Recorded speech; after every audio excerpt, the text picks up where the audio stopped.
What's up, everybody? It's your boy, Ray Cortez Butler, and we are finally here for episode 1 of the Relentlessly Becoming podcast, and it is about time. Quick question for y'all before we get started. Have any of you ever been to a point where you've really dug deep in yourself and you've wondered if you're doing what you've been commissioned to do with the rest of your life? Have you wondered if all of the things that you've experienced really matter and if they have truly shaped the person that you are today? Well, today's episode, we're going to have a really amazing conversation to figure out what is the focal point of a person recognizing they are truly relentless. I couldn't be more excited to uncover what we're about to uncover today, and stay tuned because it's about to be some amazing things talked about. See y'all in a few. Opportunity, emotion, grit, relentlessness. Cling to the sound of my voice and understand that what you want wants you. What you need needs you. And you are relentlessly becoming relentlessly better. Welcome to the Relentlessly Becoming podcast. Let's go.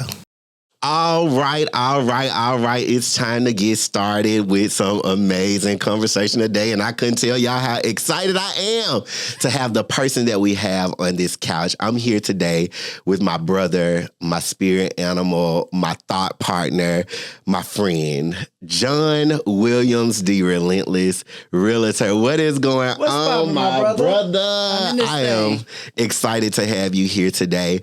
We met a couple of years ago at a Christmas party that was hosted by one of our dear friends who is actually the executive producer of this episode. That's how we met. That is how we met.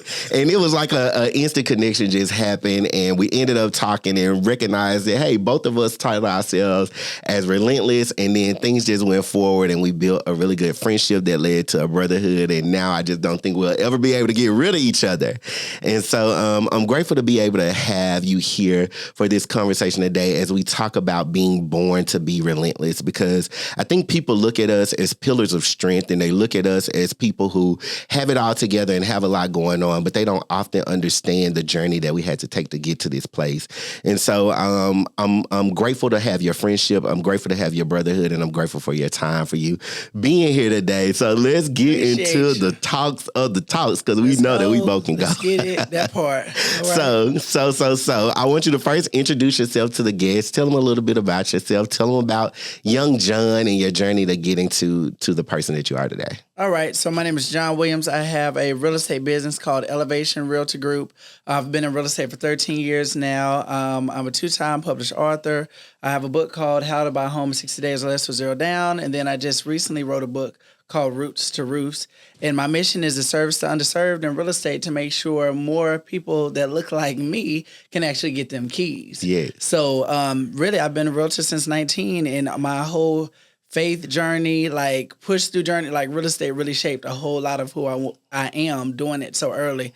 But I mean, what we talk about? What you want to know? Well, everything. So we're gonna get started with uncovering. Tell us about young John. We want to know how about your upbringing. How did things really begin for you before you kind of recognize how relentless you were? Because you call yourself the Relentless Realtor, and so everybody sees you on Instagram being jolly, and you share, a lot about what it takes to buy a home, and you encourage a lot of people. But people really don't know the depths of your story and how deep your roots really go. So tell us a little bit about young John growing up in Waco and how things kind of got started for you to become this person that you are today. Well, first off, relentless, actually, when I think of it, it came from faith. And if we want to go with the whole, slogan of relentless faith, relentlessly becoming all of that, I felt like life was so unfair. So when you start talking about being jolly and all that stuff, I decided, you know what? Well, I feel like I was here to be a joy to the world. So I'm here to be a light, a beacon of light. So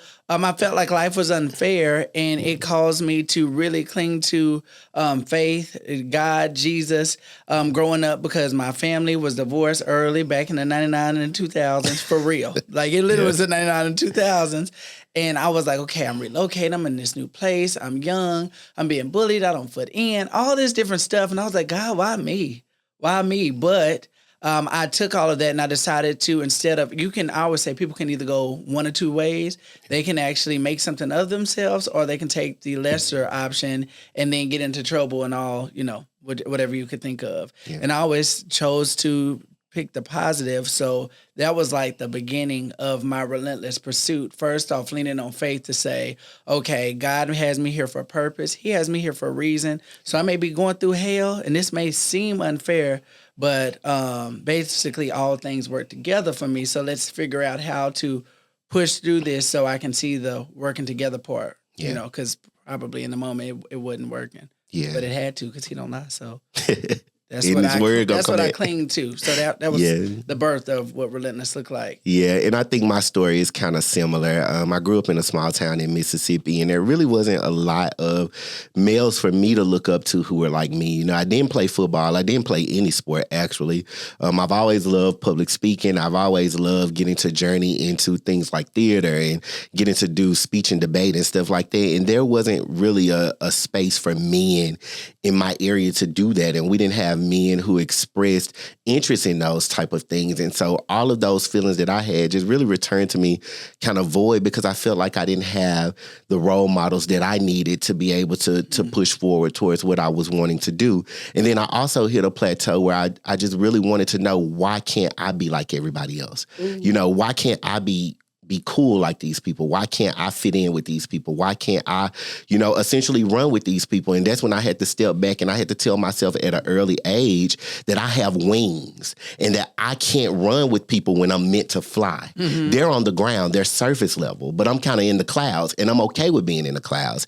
And that came with a lot of people not understanding me. That came with a lot of people making jokes about me and finding things funny that I wanted to be involved in, and saying little things. And that essentially at first hurt me. But then I recognized, like, that's my superpower. Right. And I didn't know back then that it was relentless. So my story is kind of derived. I named my business Relentless, not because I thought it was unfair, but because one night I was sitting in bed and I was listening to my favorite Moneybags Yo song. I'm going to be authentic and real. I was listening to my favorite Moneybags Yo song, and I was like, this song, right? Relentless Intro is the name of the song. How does that song go? People don't see what I see. Yeah. That's how the medley go? Even when they're right there, standing next to me. I was listening to that song. That one. I'm going to have to look at You're going to have to listen to that. When I tell you it's a hype song. Mm-hmm. So I was laying in bed and I was listening to this song, and I was like, when I think about my brand and I think about me and what I am, I'm relentless. And then when I think about my business, what do I want people to leave with? I want them to leave better than they came. So it came to me literally relentlessly better. And I was like, that's what I'm going to call my stuff. And so I started speaking under that name, and I started saying, like, this is going to be my thing. This is what I'm going to brand, my business after. And it came from that, but it was also derived in a foundation of struggle. And I had to really figure out, honestly, how to support myself with it. Because I felt like for a long time, I was not leveraging the support that I wanted or the support that I deserved, but I recognized that people's attention is not mine own. Right. So I had to clap for myself. And it was tough. I experienced a lot of nights where I cried and people didn't know I was crying, or I was sad and people couldn't tell I was sad, or people just didn't want to know. They looked over it, because that happens a lot in life too. And so I just had to tell myself that no matter what, I got to keep going. And it's been some hard stuff that's happened, like, in the trajectory of my life, like, knocked me to my knees. You said a couple of things. First off, you said a couple of things. You said things about not fitting in. You said things about, okay, being bullied. Why not me? All those different things. And that's kind of like my story too, because you have your own individual personality. We all got a different fingerprint. We're all uniquely and wonderfully made in our own rights. So first off, relentlessly being yourself. Exactly. Okay?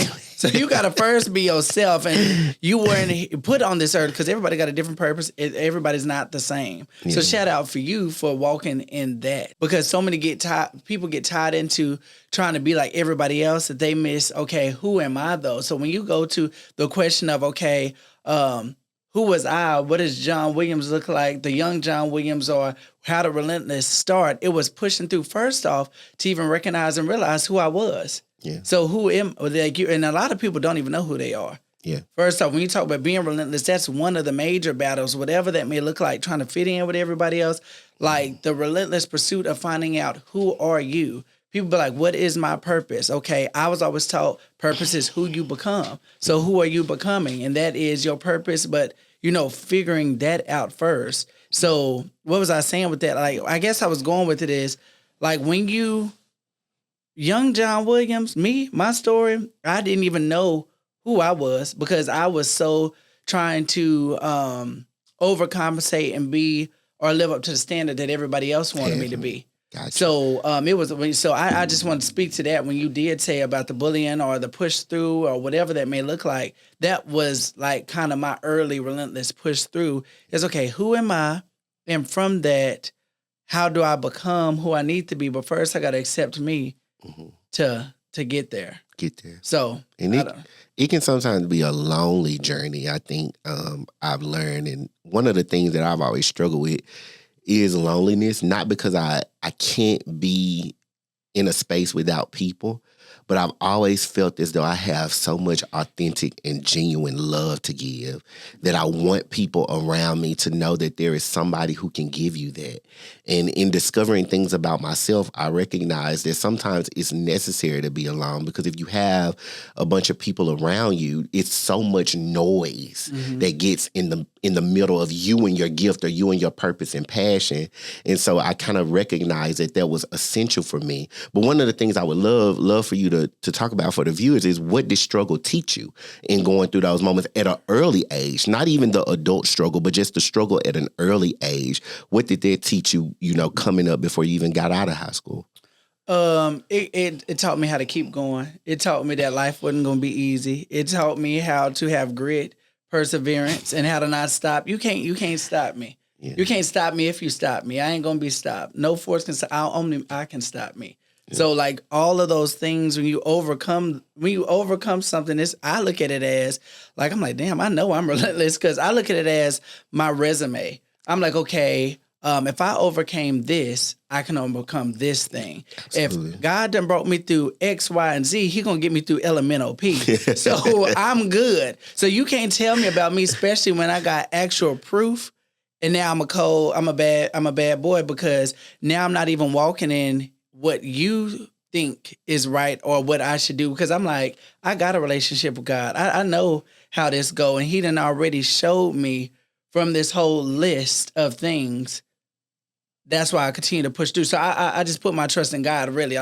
So even growing up, like a lot of it wasn't even me. I'll put it on God. I'd be like, oh, well, I got to get through this, because plans to prosper me, plans to give me hope in the future, all of that. I'm like, no, I got to make it through. So that wasn't like my push through.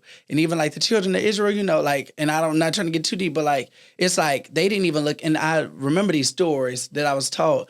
And it's like their biggest issue was they forgot all the things that God brought them through. And that's why they couldn't get to the promised land, because they was grumbling. They was complaining. They was like, ooh, maybe we ain't going to make it. All this different stuff. So to bring it back to Relentless, it's like, once I had that resume of what I was brought through at an early age, going into adulthood and going far and beyond, I'm like, He always with me. He done always brought me through stuff. So what the next chapter, the next situation ain't going to be no different. So I know I got to be relentless. Absolutely. Absolutely. And that kind of sparks where we're going to go next, because I want to know and explore a little bit about what kind of got you into realty. So the start of something new, from the early days, what were those early days like, and how did you, kind of overcome the struggle that was rooted in those early days? Hell. It was hell.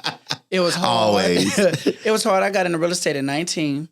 I was doing multi-level marketing, and someone told me, oh, with your personality, you'd be good at real estate. I was like, nah, I ain't doing that. I ain't trying to do no sales, and you know how much money I'm making, all that stuff. And I was doing multi-level marketing at home. I was having like having these coffee jazz mixers at my apartment and getting people to sign up, and I was selling all this coffee. And someone was like, you'd be real good at real estate. And I was like, okay. Well, when I actually got my real estate license, where I'm from, we do things a certain way. people would tell me, oh, nobody's going to believe a 19-year-old. Nobody's going to trust a 19-year-old. Nobody's going to want to work with you because we don't do stuff like that. And who going to trust? You know, you 19, you black. Ain't nobody taking you seriously. So I always had this, I'm going to show you how great I am. Oh, let me show you. Let me prove you wrong mentality. So I took that, ran with it. It was hard. Like I would door knock, cold call. So when you talk about relentless, tough skin, like whatever, I started growing my business, like calling people at the phone book. Yeah. So I would look at a phone book. People don't even know what the phone book is. Look at the phone book, see a number in the phone book, and just call. Some people hang up, some people cut you out. But that's that grit again, relentless. So we're going to get these sales because I got to show my hometown, these people where I come from. No, we are just as good. No, I'm going to show you how a 19-year-old do this. So then maybe you can be inspired so that you can move out of the way and move beyond your limiting beliefs to maybe see something different from our environment. So it was rough, but I got through it and I pushed through because I could always see, we're taught like, if you can see it, you can achieve it. Mm-hmm. As a man thinking his heart, so is he. Yeah. So I always tell myself, if I can see something, it's done. It's happening. Absolutely. So when I get it, if you know me, I'll be like, if I'm doing it and I get real stern, I'll be like, I'm doing it. Because I done already seen it in my mind and it don't matter what nobody else see, laugh. I'll be like, all I got to do is see it. And if I can see it in my brain, it's happening. Because I got me. And what's so crazy is whenever you're at the start of something new and you're really grinding and going hard behind it, it's so much opposition that comes with you trying to do what's necessary. Like you talked about being 19 and people telling you nobody's going to trust a 19-year-old. But they don't know what you got on the inside of you, which is so crazy because I can remember even at a young age, some of the people that I love the most, whenever I would be wanting to get on a stage or whenever I would be wanting to do a speech competition or thinking about an idea of something that I could do to speak or be at this place or, connect this type of way, I was always met with so much opposition. I can't tell you how many times people have told me, you're doing too much. You're doing the most. You want to be all over the place. You want to do this. You want to do that. You need to pipe it down. You need to calm it down. Try to think about this. And I'm telling them, no, you can't see what's on the inside of me, but I can. Right. And that's the reason that I'm on this path. And oftentimes what I really want the viewers to know is that there'll sometimes be positions and places that you will have to be in where you will be scrutinized heavily, where people will not agree with what you want to do, where people will not want to hear what you have to say. But what is most important is that you keep pressing towards what it is that you've been called to do. There is a divine something within everybody that gives them the ability to soar to heights that have never been seen before.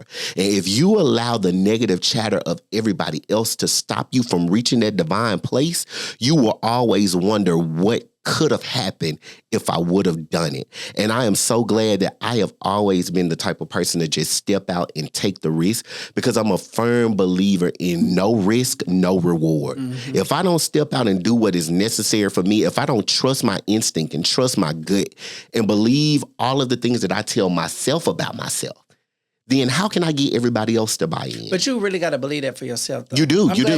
I'm glad you got there really authentically because you got to believe that when you talk about being relentless, like I know a lot of people talk about affirmation and stuff, and I did all that stuff. I had stuff all over my damn wall. Me too, like being Mary Jane. I look right. You is smart. You is intelligent. All of that stuff. Like I had everything on sticky notes everywhere. Same. However, your brain ain't dumb though. You're not dumb. So you really gotta believe it. You gotta see it. And if you go writing stuff down, you be like, you don't really believe. Your brain gonna be like, are we done? Are we done? So like you gotta have a serious conversation with yourself, and then actually say, okay, self, we believe this, and this is truly what it's gonna be and happen. So yeah.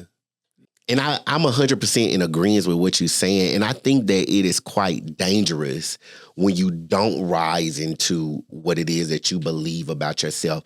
I told myself at one point that it was too costly for me to be stagnant and that me chipping away at myself for other people would cost me too much. And so I had to make the decision to stand alone in what I believed in, even if that meant me being on an island, because it was going to cost me too much if I didn't.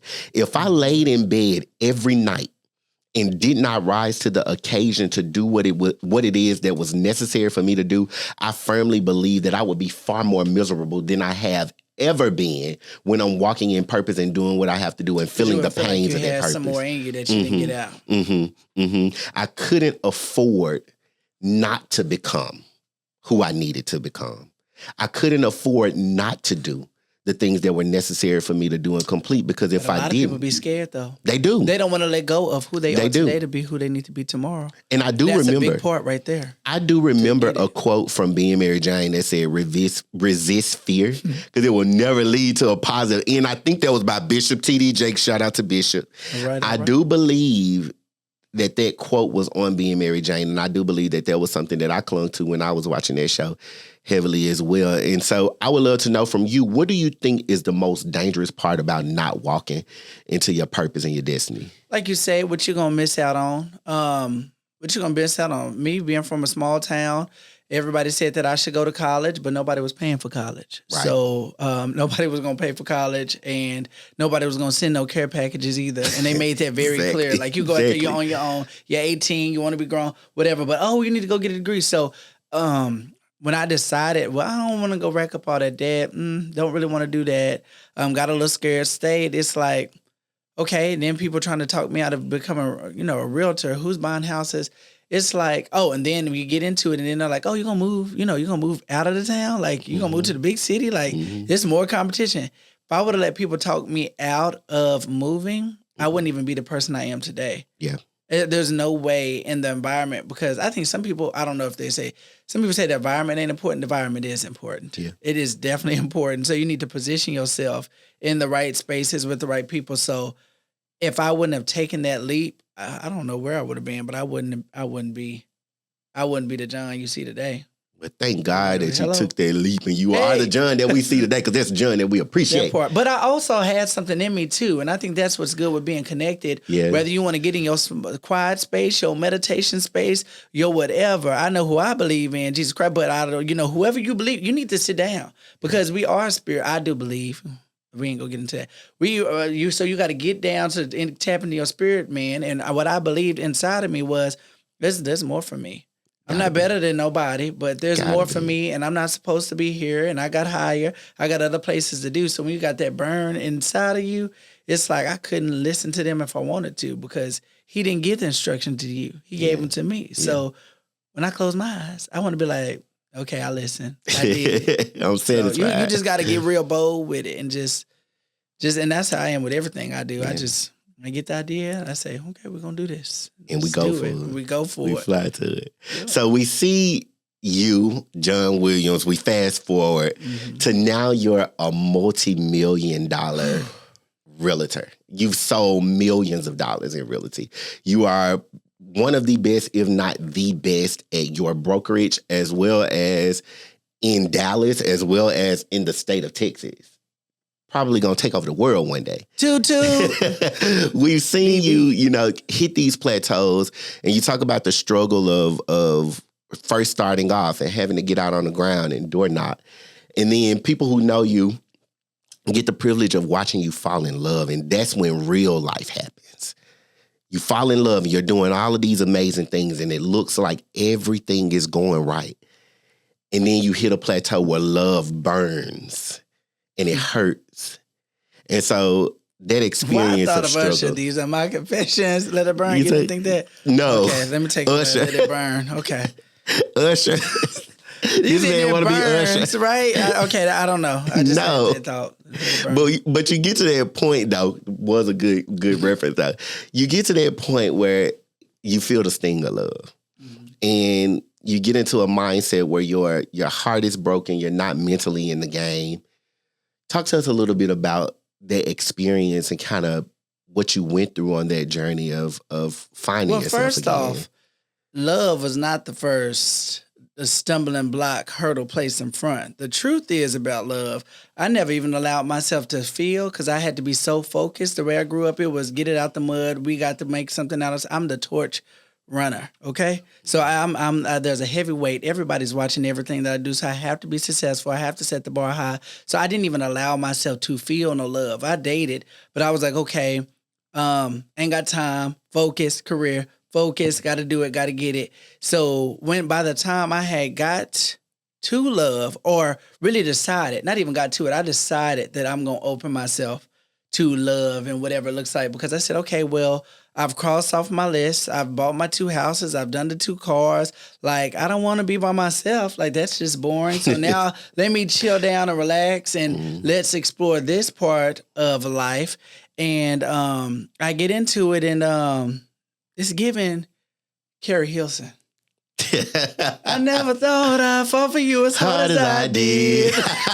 And I think, sometimes love knocks you down, and I went crashing down. Or Bunny and Clyde, Beyonce. Like, yeah, but it wasn't, when I opened myself to it, that was a mind space I put myself in. So I got so wrapped up in a relationship to where I lost myself.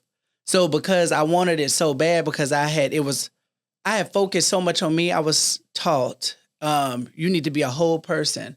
Make sure you're whole, make sure you're complete. So then hopefully your partner or whoever is making sure they complete. So then y'all come together and y'all blow it up. So all those early years, I was self-development. I was doing my homework. I was knocking it out the park, setting myself up. And I'm like, okay, it's time for this. And then I get into it and I'm like, okay, I want to do this love thing. And because I want to be relentlessly great in everything, I'm going all the way in. I'm going all the way in, and I will be the best even at this love stuff. And then I started finding myself give myself away. Like, it's like, where'd I go? It's like, where'd I go? Because I was willing to just chip off pieces of me to mold to be, whoever the lover wanted me to be. Not that I wasn't being authentic, but I just wanted to be the best at, loving. And, I wasn't really pouring into myself no more. I wasn't pouring into the business as much, because I'm like, I've worked hard. This is my time to relax, let my hair down. Like, loving is really my game. Wait, who's that? That's Marianne Tatum. Who is that? That's at old school. Yeah. Boy, I need to get schooled, but I don't know nothing about it. Let me go. Let's give him vinyl. Is that vinyl? You can find it in the vinyl. Okay, well, yeah, you back there. But I spiraled, but it was numerous of things that tagged on to the love piece. The love piece was just the final straw that broke the camel's back and that snapped it all. And it sent me down a spiral. And, I got to a place where I had to say, you know what, hold on now. We don't work too hard.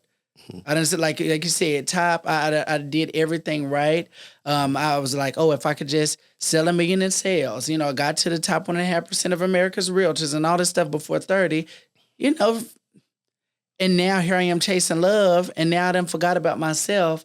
And I'm like, I got to get back to purpose. I got to get back to purpose. So I went down a spiral, but then I had to grab hold of myself and say, wait a minute, I wasn't called here just to be in love. So if you out there and you chasing love, like, that ain't the only reason I believe that you're supposed to be here. Right. What did God send you here to do? And I had to have that conversation with self and say, you know what? We're supposed to be a light to the world. We're supposed to be showing people that we can overcome. We're supposed to be slinging these houses and giving these African Americans these keys so that we can bridge the wealth gap and doing so on and so forth. And I had to grab a hold of myself and say, okay, back to the vision, back to the plan. All right, let's go. We fast forward, and 6 months later, so sometimes all you got to do is refocus yourself. I had, went off the road, but I got back on the tracks. 6 months later, we hit new goals. 45 days doing $6 million in sales. That was a new record. Then, out of the spiral, sometimes we're trying to run away from hurt. We're trying to run away from the trials of life. But it is through those testings that we're even made stronger. So it's like, because of the whole love spiral and pit, and when I felt that and saw where I was going, I snapped out of it, and it pushed me to higher heights. So I was able to flip and turn that thing around and say, hold on, I did not come this far to come this far, Kim. That was a joke. Kim Kardashian. Okay. You didn't get it. I didn't get it. When she said, I did not come this far to come this far? No. On Kanye's song. Producer, do you know that? Help him. Anywho. So it's like I didn't come this far to come this far. So I had to push through to get to my next level. And it did push me to write the second book. It pushed me to hire 2 new people, right? It pushed me to be able to go out and date again and experience other people, to then realize and look at myself and say, wait a minute, I am the prize. Hold on. We was discounting ourselves. Hold on. maybe I must have been insecure in myself because what was I doing? Yeah. So I needed that because it helped me even recognize and realize who I was you sometimes you got to have that time where you regroup yourself. So I guess it hit, but I came back. Undefeated always, relentlessly pushed through that to get to the next. Point. So I didn't let it get me stuck. If I had to give y'all 3 tools to come back to yourself, it would be 1, get still, get quiet. What I mean by that is I've always been raised up on faith, not religion, faith, okay? He always been on the main line. Let's sit down. Let's sit down because I'm running around and I'm doing a whole lot. And God can do more with what he got than what you got. So sometimes you just if you get into a quiet place and say, you know what? Seek first the kingdom, and then everything else is coming back. And this may be a little long answer, but let's sit down and seek that first. Let's go ahead and get back into our prayer. Let's go ahead and get our mind right. Let's wake up and set our brain so then we can start walking. He can order those steps. Get quiet and listen. The second thing would be is to write down your goals. Write down your goals. Make sure they're measurable, and then go after them. And cancel all distractions. Anything that is not in alignment with your vision and your future, let it go. And that's easier said than done. Because that's where we go back to the beginning of our conversation. It's like, okay, relentlessly becoming, getting to your next whatever. People want to go there, but they don't want to let go of who they are today. Mm-hmm. So it's like, even if you were friends, I had a season of some faux friends. There's some people that I thought was friends. They was not my friends. They were not my friends. Mm-hmm. It was some crazy stuff. And I'm like, you know what, God, thank you. Thank you for removing them so they don't get to this next season. Mm-hmm. So it's about how our perspective of things too. So get quiet, let go, and make a plan. And then the last thing that I would say is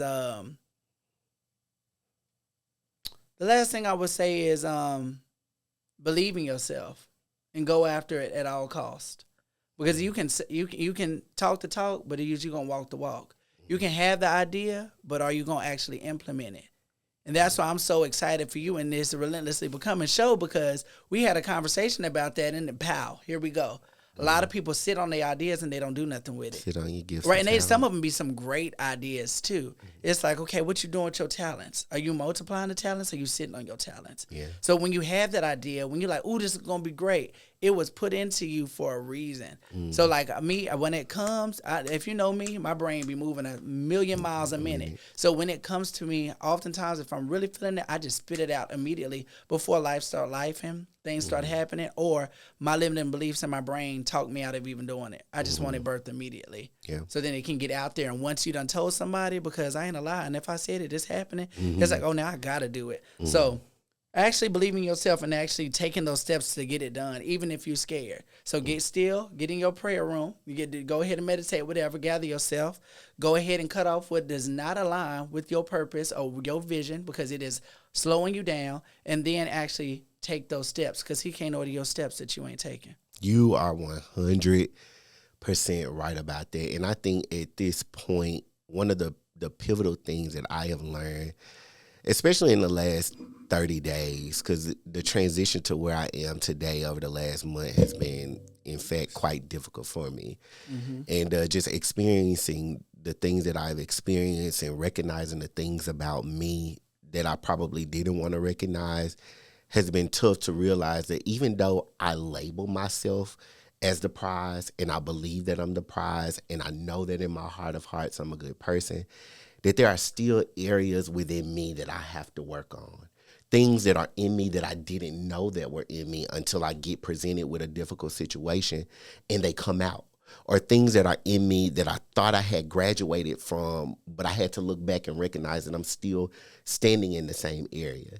And so I went through a period, especially over the last couple of weeks, where I wanted to be so mad at God.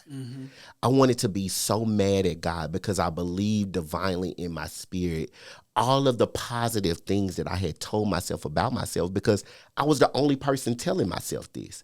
And I do believe that they are there, but it was so scary and tough for me to recognize that some of the things in me I don't like.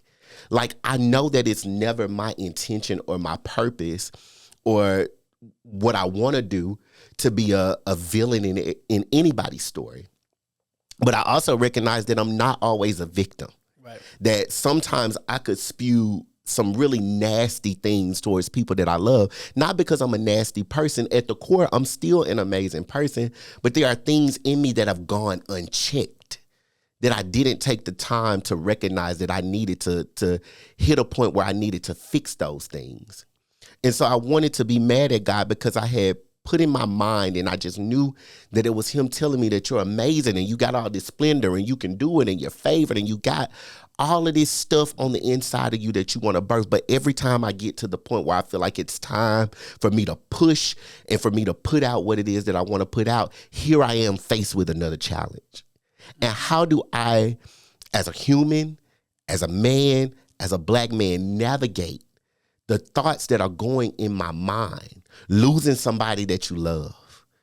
How do you navigate a person that you looked over your shoulder and they're there and they're supporting you and they champion you and you don't have that anymore? Well, that's why you got to, and I don't want to cut you off, but I forgot one. You need to be surrounded by good people and good friends. You have to be. Because if you ain't got no village, because we and you say in your own mind, we all got defeatist mindset, but you need to be around somebody who see you for who you are. Because we got the duality. Yeah, I can pop off too. Yeah, I can get nasty, but that's okay because I'm still good. I'm still one of God's favorites. But you got to get around those people who know you to be like, nah, Ray, you just having a moment. Pour nah, into Ray, you got this. Nah, Ray, do you know who you are? Oh, I got this one friend. She always gonna back me up. She be like, boy, you John Williams. I know you ain't talking about the John Williams that was driving that beat up car with the that horn that was blowing down the street and still selling 4 houses in first house. I know you need somebody to remind you of what you done overcome, because a lot of times we start hanging around people we think that they are friends.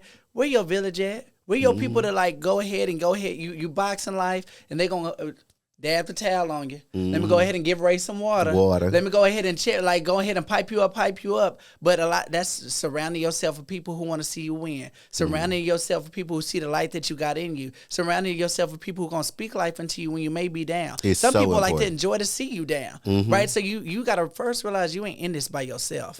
That's the biggest trick of the enemy is isolation. So if you think, oh, I gotta deal with these thoughts by myself. Oh, all I got is me. Oh, I can't talk to somebody like that. That's how the devil win. And then whatever you're going through in your mind, it's like, oh, all I got, lean out into your own understanding, okay? Go ahead and get in your quiet space, but then I also be like, okay, God, go ahead and remove. And see, we don't be liking this prayer, because every time I do it, it come and get me. It comes to fruition. It comes to fruition. Get him out of there, Lord. And then he remove them. And then I'm sad because I thought this person was for me. Or the lover or the whoever. And I thought that's what I wanted. So let me go ahead and recheck myself and say, your will be done. Your kingdom come on this earth as it is in heaven. But do we really want that? Is we really trying to get in alignment? So really when it starts shifting and, start getting shaken like an earthquake, be like, you know what? It's cool. This was definitely not my plan. But you said that you was going to do exceedingly abundantly for me. So let me go ahead and fix my face. Even though you said you was kind of mad, or you was mad at God. Not wanted to be. You was mad. I wasn't. I wasn't in the I be getting mad. The place, like, really, the place that I recognized that I was trying to figure out and navigate what I felt. I reached a place where I recognized that it was necessary, because although I agree with you that my granny used to always say, an idle mind is the devil's workshop, there are also times that God places you in the wilderness by yourself for you to hear his voice clearly, because you can have so many people around you and so much noise and chatter in the midst of what you have going on that you will miss your mark if you're not listening closely. Right. And so it's sometimes you don't need to be isolated and you need that village, but it first starts with what you tell yourself, is what I believe. And I had to get to a point where I had to tell myself that it is okay that I'm not 100% or I'm not perfect where I thought I should be. It's okay that I maybe can't show up as the lover that I always dreamed that I would be. It's okay that I maybe can't show up as the friend or as the cousin or as the individual that I always thought that I could be.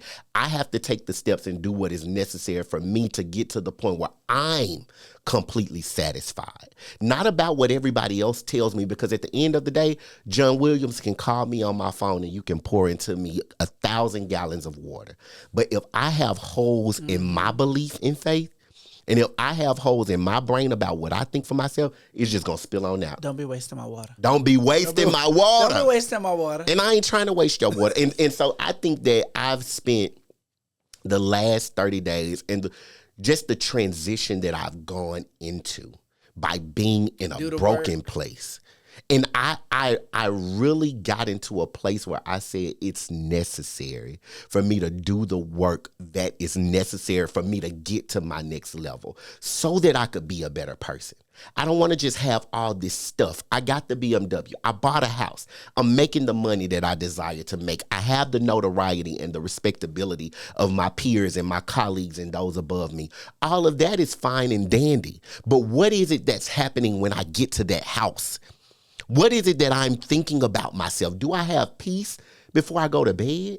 Am I content with the work that I've done today? How you gonna win if you ain't right within? Within. Am I content with what I've done and how I've treated other people? And so I told myself a quote, the only way out is the way through. And I had to understand that, no, I'm not mad at God because God is still good. Not to even go too deep, but God is still good. It doesn't matter what I experience or what I go through. I'm going to be candid and real about it. I was about to say, because even Jesus wasn't trying to go to the cross. I don't know if I need to tell you, because I was pissed at God. He's so good, Christian. I was pissed because I'm like, what you doing? And I'd be like, bro, I tell myself, I know. What you doing? I know my intentions for this situation. I know that I'm faithful in this situation. I know that I'm giving in this situation. But every time I look around, it's like I'm coming up short in not being understood. And don't get me wrong, like I'm just a perfect saint and I'm doing everything right, because I'm not. There are some things in me that absolutely had to be checked. Had to be, and I only would have checked them by going through that difficult place. So I had to get to an understanding that it was necessary for me to be there, and it brought me to tears, and I've been emotional, and that's when that village came in. I have friends, and they're going to be on the episode coming up, as well as you, as well as a bunch of other people in my camp to remind me, hey, there might be some things that you do sometimes that may not be always agreeable or right, but we know you're an amazing person, and we're going to ride and we're going to rock with you. And that's why I agree with what you said, that I think it is important that you have that village, but it's also important that you first start with what you believe about yourself. If you don't believe that's true something about yourself, how can you get me to believe it? Like, I'm not going to buy a house from you if you don't come in here and I already know what you're selling. How you expect me to invest all this money in something that you're selling and you don't even believe in it? How am I going to get people to believe in relentlessly becoming, relentlessly better, the business, the brand? Took the time to do your first episode. To invest in it, to do the work. And I think that is the point that people have to surpass, and I've told myself that I've had to surpass. It goes beyond talking about it. It's about what am I going to do to get up and make it happen.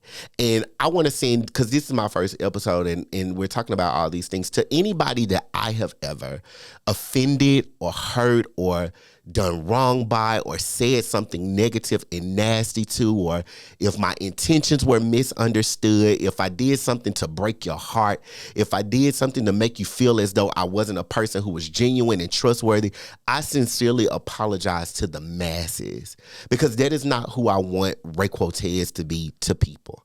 I'm a lover. My heart yearns to give love. That's to everybody, not just somebody in a romantic setting, although that's something that I've long desired to be great at as well. I have a natural heart to give and love. And sometimes because I'm overwhelmed in life, I wasn't taught how to communicate my overwhelming feeling. Mm-hmm. I was just taught to pick it up and keep going. And so I want to issue an apology on my brand to anybody that I have given the experience of being around me and I'm not my true self, or I've tried to be something else, or I've done something to hurt you, because I think that is important to let people know. In ways that I'm rectifying how to get to my next level and how to walk in the right way, I'm going to therapy. So I started with my therapist, and we've uncovered some things that I didn't even know I was still mad about. Even in all of my relentlessness. Because everybody knows when he gets on the stage, when he gets behind the mic, you can count it done. He going to tear it up. He going to build you up. He going to encourage you. He going to give you all the tools. Even in all my relentlessness, there is still broken pieces in me. I didn't know until I started therapy that there was a 7-year-old boy still trapped in me, wanting protection, longing for somebody to see him, see me, protect me, help me, hear me, understand me. Mm-hmm. I didn't know that he was still there, wanting to be freed. I didn't know that he was still mad about stuff that had happened previously. I didn't know that he was crying out to get out so that he could fly and allow me to be the 29-year-old that I was blossoming in. And it took me going through a traumatic point and getting to a point where I had no other choice but to face him. That part. That's good. I had no other choice. It took me getting to a point. A lot of people be running. I want to make sure they be running. You had to face him. I had no other choice. A lot of times we be running, and you talk about the cars, the success, the things ain't gonna do it. You have to face yourself, look in the mirror. Who becoming, relentlessly becoming, and to become. I always say it's a simple formula that my uncle taught me. You got to be in order to do, to then have. Yeah. Right? So being is in your mind. Then you do the thing. Then you have the thing what you want. But you, like when you talk about becoming or facing yourself, like let's be real. Who are we? Well, like what do we desire? All those things you got to face yourself. And I agree with that because I feel like I was running for myself for a long time. That's where all my success came from. Because I was like, okay, if I can show people, like if I can get the awards, if I can get all this stuff. And then I'm like, you just still be empty. You be like, hold on, this ain't feeling like it's supposed to feel. Like, hold on, like this ain't supposed to feel like this. I've embedded myself in all this hard work, and I've accomplished all of these amazing things, and I've gotten the awards, and I've gotten the recognition, and I've gotten the claps, and I've become the go-to person, and I'm still coming up short on what I feel. And don't know how to navigate that. And so it took me getting into therapy and really having serious conversations. It took me journaling. And I'm still early in the journey. I'm just a little over a month in. I'm still early on the journey, but it took me getting there to be able to take real steps for moving forward. And I ain't trying to be no crybaby on my platform because I didn't think you were going to have me tearing up today. My friend ain't no punk. It took me getting to that point to recognize that there is work to do. That I can love and exude love and receive love while doing that work. Never think that you have to be completely healed to receive love. Right. Never think that you have to have it all together to receive love. And that's what I told myself for so long. I need to be completely healed, or at least I know I ain't healed, but if I act like it, they ain't gonna know. Healed to do what? To love and be loved. Oh. And be received well. I know that I ain't completely healed. Nobody really got it together. Nobody got it. They don't got it together. And it took life slapping the piss out of me, as my mama say, for me to recognize you ain't gonna have it together. But as long as you're genuine and you stay true to who you are, it'll all work in your favor and it'll turn sooner or later. That's the biggest part, being true to who you are. Yeah. And I think that was, for a long time, one of the hardest struggles for me to really walk in. How you gonna love somebody else when you don't love yourself? Exactly. You got to love yourself because God made you.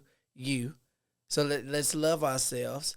And when we start loving ourselves, we won't do certain things, and we can govern ourselves like somebody who loves themselves. Yeah. And then treat people, with respect and the way that, that's what they be like. Treat people the way you want to be treated. Well, if you loved yourself, how would you, treat other people? Yeah.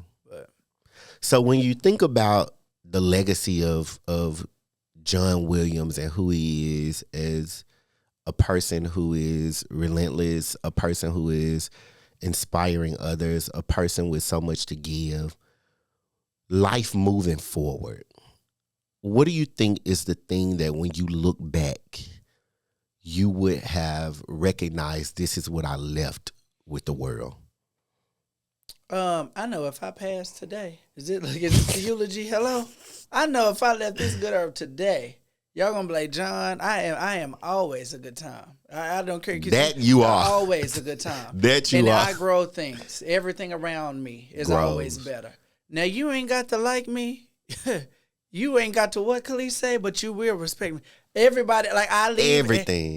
You're gonna leave. We're gonna delve on it. Everything around me so grows. I say that joke to be like, because you say, okay, if I wronged you, offended you, I learned that I'm not about to prove myself to folks. I know I'm a good person. There's a grace in this place, and depending on the day that you catch me, you may get some pretty little words.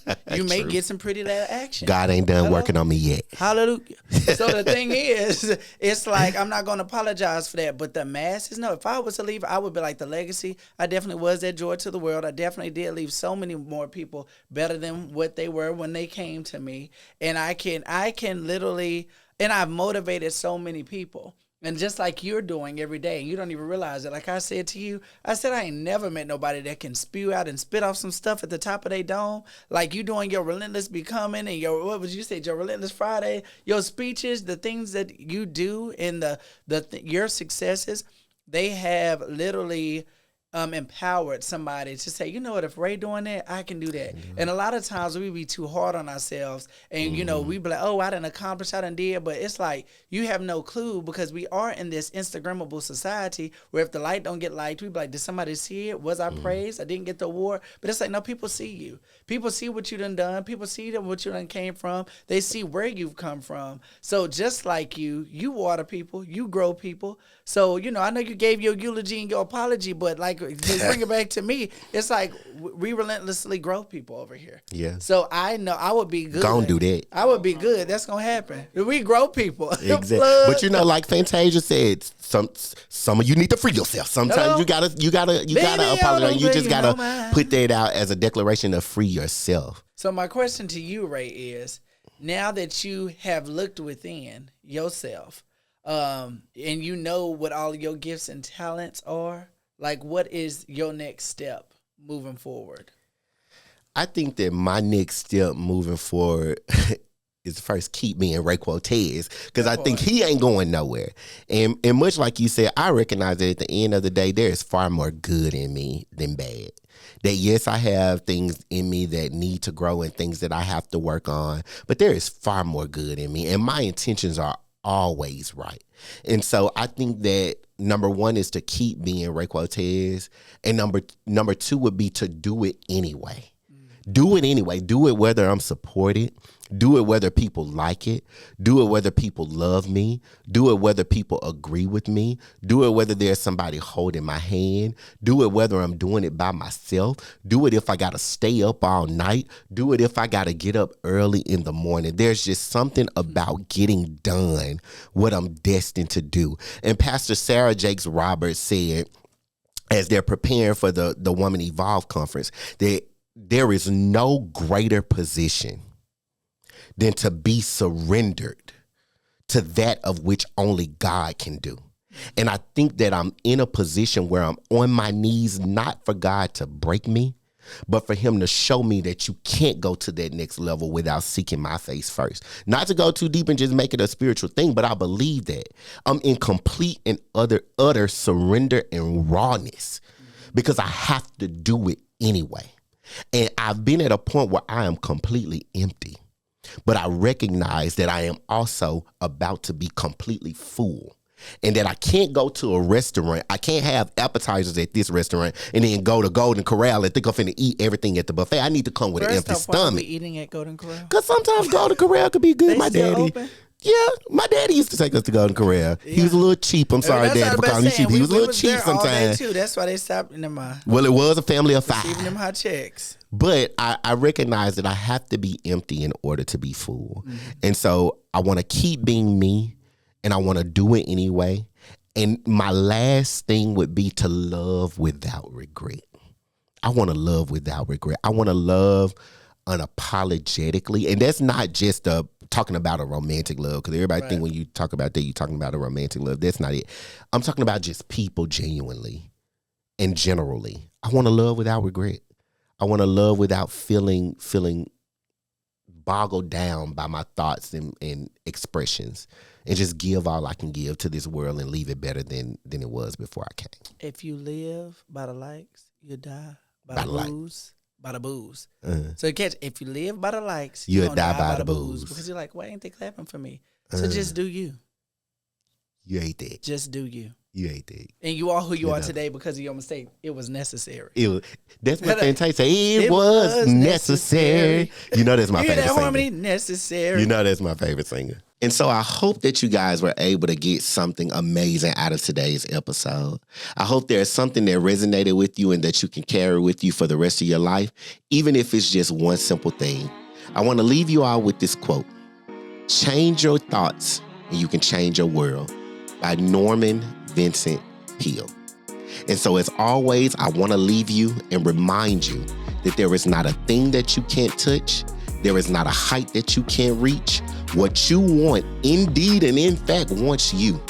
And that you and I together are relentlessly becoming relentlessly better.